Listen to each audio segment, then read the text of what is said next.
Guys, साफी smart classes में आपका स्वागत है। जैसे कि आपको पता है लॉकडाउन चल रहा है, उसके चलते ऑनलाइन क्लास की वीडियो आपके सामने डे बाय डे आपको अपलोड की जाएगी। ओके, तो आप डिस्कस करते हैं हम केमिस्ट्री फर्स्ट चैप्टर नंबर 1 ठोस अवस्था यानी कि सॉलिड स्टेट। ठीक है, तो गाइस हमारे चैप्टर का नाम है ठोस अवस्था, यानी कि हमें जो कुछ भी पढ़ना है इसके अंदर ठोसों को बारे में पढ़ना है। ठोस के अंदर क्या स्टेट होती है, क्या पोजीशन होती है, कण कैसे व्यवस्थित होते हैं, ठीक है गाइस, उनका घनत्व क्या, सब कुछ किसके बारे में पढ़ना हमें, ठोसों को बारे में पढ़ना। ठोसों में दोष क्या होते हैं, ठोसों में कमी, ठोस की व्यवस्था कैसी होती है, यानी कि इन सब का डिस्कस हमें इस चैप्टर में करना है। तो ठीक है, हम स्टार्ट करते हैं।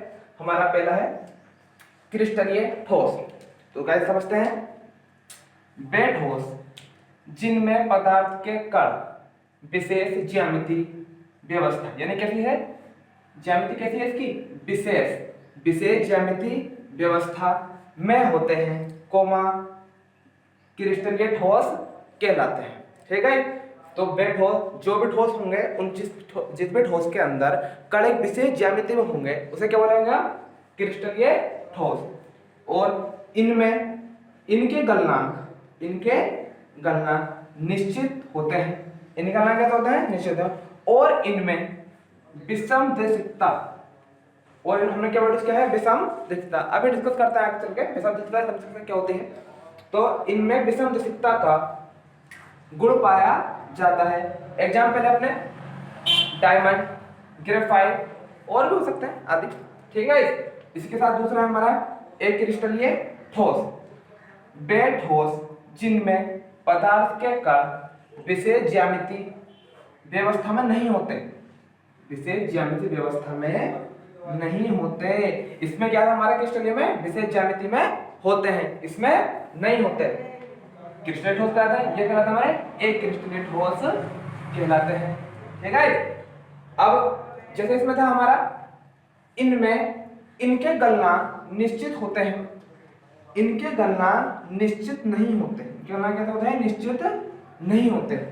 और इनमें समदेशिकता का, और इनमें समदेशिकता गुण पाया जाता है, समदेशिकता गुण पाया जाता है। जबकि इसमें क्या था, समदेशिकता गुण पाया था, इसमें समदेशिकता गुण पाया जाता है। एग्जांपल लिख लेते हैं इसके। एग्जांपल है हमारा कांच,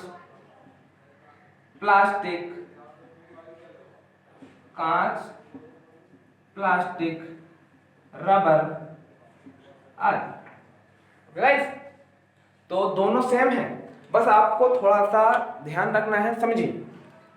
क्रिस्टलीय ठोस, मोटी मोटी बात समझ लेते हैं। क्रिस्टलीय ठोस में विशेष ज्यामिति व्यवस्था होती है, जबकि एक क्रिस्टल विशेष ज्यामिति व्यवस्था नहीं होती।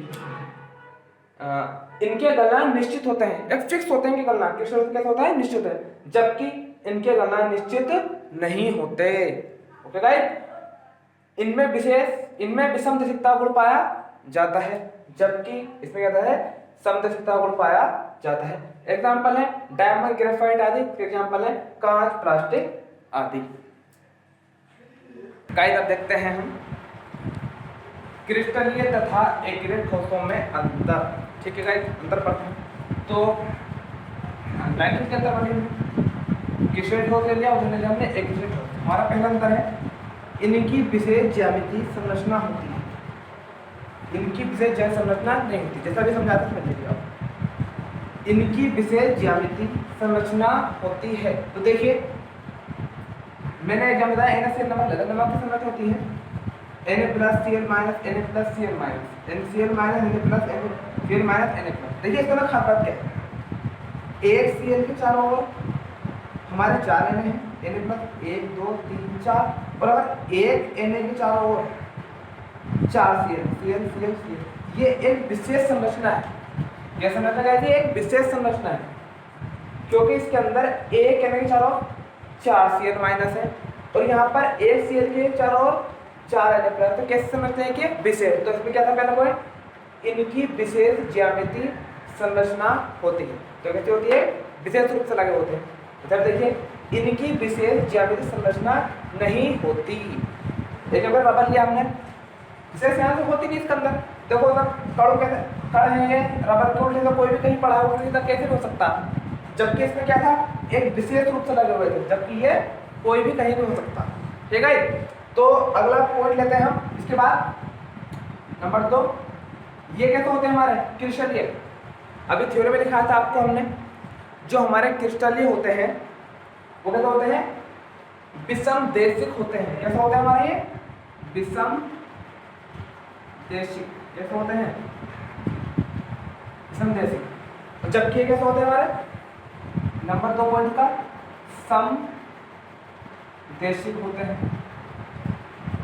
और इनके इस गुण को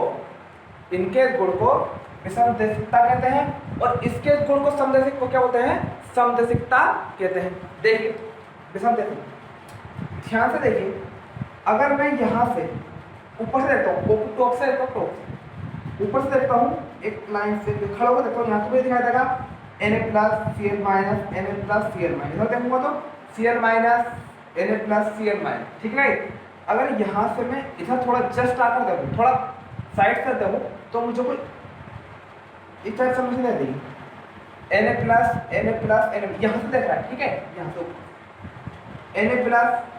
Na+, इधर देखो तो Cl-, यानी कि जब मैं अलग अलग जगह से देखता हूँ तो मुझे क्या दिखाई देता है, अलग अलग दिखाई देता है। इसी गुण को क्या बोलते हैं, विषम देशिक कहते हैं। उसी गुण को विषम देशिकता कहते हैं। इधर देखिए, जबकि ये इसमें तो कण उल्टी सीधा कोई से भी कहीं पर है, यहाँ से देख लो तब भी वही दिखाई देगा, यहाँ से देख लो तब भी वही दिखाई देगा, यहाँ से देख लो तब भी वही दिखाई देगा। तो इसके गुण क्या बोलते हैं, समदेशिकता कहते हैं। ठीक है, इसको बोलते हैं समदेशिकता कहते हैं।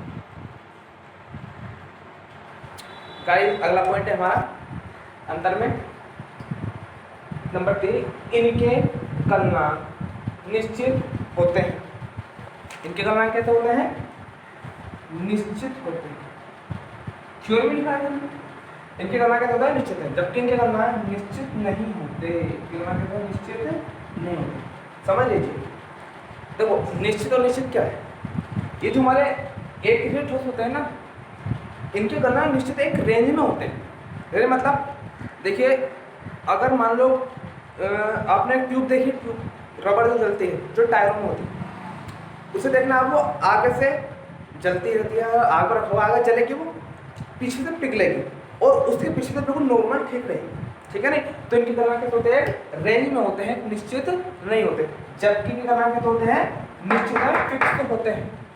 ठीक है, अगला पॉइंट है, इनमें कणों की व्यवस्था दीर्घपरास होती है, जबकि इनमें कणों की व्यवस्था लघुपरास होती है। तो आप तो जानते हैं दीर्घपरास लघुपरास। देखो दीर्घपरास, दीर्घ मतलब होता है लंबी, दीर्घ मतलब क्या होता है, लंबी, परास मतलब दूरी, मतलब संरचना लंबी चलती है। जबकि लघु मतलब क्या होता है, छोटा, परास दूरी, तरीके से क्या चलती है, छोटी चलती है। देखिए मैं आपको गाइस, देखो आपको बताया कि जबकि इनकी ज्यामिति कैसे विशेष होती है, आपको मैं होता ईंट, देखो ईंट देखिए, अपना पत्थर ईंट होता, मैं आपको ईंट दूं, बहुत सारी ईंट है, अगर आप उन ईंटों को एक विशेष ज्यामिति में लगाओगे, ईंटों को अगर आप विशेष ज्यामिति में लगाओगे, विशेष ज्यामिति में लगाओगे, तो उसकी संरचना लंबी चलेगी, संरचना चलेगी इसकी गाय, लंबी संरचना चलेगी। और अगर चौकों को, ईंटों को ऐसे रख दिया आपने उल्टा सीधा कैसे भी लगा दीजिए, तो क्या वो लंबी चलेगी, नहीं, वो क्या हो जाएगी, गिर जाएगी, क्योंकि इनकी संरचना कैसी होती है, इनकी संरचना कैसी होती है, लघुपरास होती है। ठीक है, अगला पॉइंट नंबर 5, एग्जाम्पल लेते हैं, डायमंड, ग्रेफाइट आदि, क्योंकि क्या है हमारे क्रिस्टल ठोस के एग्जाम्पल है। एक ठोस के एग्जाम्पल ले लेते हैं, कांच, रबर, प्लास्टिक आदि। ठीक है, गाइस अब पढ़ते हैं समदेशिकता। थ्योरी हमारी कभी कभी आ जाती है, एक क्रिस्टलीय पदार्थों का वह गुण, क्योंकि समदेशिकता तो एक क्रिस्टल में पाई जाती है, तो इसलिए हम लिखा एक क्रिस्टलीय पदार्थों का वह गुण जिसमें उसकी चालकता, कठोरता, अपवर्तनांक, घनत्व आदि का गुण सभी दिशाओं में एक समान होता है, उस गुण को समदेशिकता कहते हैं। ठीक है, तो सिंपल सी बात है, समदेशिकता आपने समझ लिया है, तो ये किस में आता है? एक क्रिस्टल ठोसा पाया जाता है। एक क्रिस्टलीय पदार्थों का वह गुण जिसमें चालकता, कठोरता, अपवर्तना, घनत्व आदि का गुण सभी दिशाओं में एक समान होता है, उस गुण को क्या बोलते हैं? समदेशिकता कहते हैं। ये थ्योरी है विषमदेशिकता की। क्रिस्टल ठोस होगा क्योंकि ये तो क्रिस्टल में पाया जाता है ना विषमदेशिकता। अभी बताया था आपको क्रिस्टल में क्या पाया था हमारा विषमदेशिकता। कभी कोई ऑब्जेक्ट पे आता है, बताइए विषमदेशिकता गुण कौन से ठोसा पाया जाता है? तो किन ठोसा पाया जाता है हमारा? क्रिस्टलीय में। आ सकता है समदेशिकता गुण कौन से क्रिस्टल में पाया जाता है? तो किस में आता है? एक क्रिस्टलीय ठोसों में। तो ठीक है, समझ लीजिए क्रिस्टलीय पदार्थों का वह गुण जिसमें उसकी चालकता, वही बात, चालकता, कठोरता, अपवर्तनांक, घनत्व आदि और भी गुण हो सकते हैं आदि का गुण अलग अलग दिशाओं में, अलग अलग देखने पर अलग, जैसा भी अलग देखा था हमने, अलग अलग दिशाओं में अलग अलग होता है, उस गुण को विषमदेशिकता कहते हैं। ठीक है गाइस, आप स्क्रीनशॉट ले सकते हैं, स्क्रीनशॉट ले लीजिए। देखिए आपको प्रॉपर थ्योरी मिल रही है, आप घर पे मेहनत कीजिए, लॉकडाउन है, घर से बाहर न निकलिए, आप डे बाय डे नोट्स बनाइए, अपने नोटबुक लीजिए, पेन लीजिए अपना और अपने नोट्स बनाइए, प्रॉपर थ्योरी मिलेगी आपको। आपको कोई डाउट है, मेरा व्हाट्सएप नंबर दिया हुआ है आपको, आप व्हाट्सएप नंबर दिए गए व्हाट्सएप नंबर कॉन्टेक्ट कर सकते हो। आपके पास कॉल टाइमिंग है सुबह 10 से 11, आप इस बीच मुझसे बात कर सकते हैं। ठीक है, बेस्ट ऑफ लक।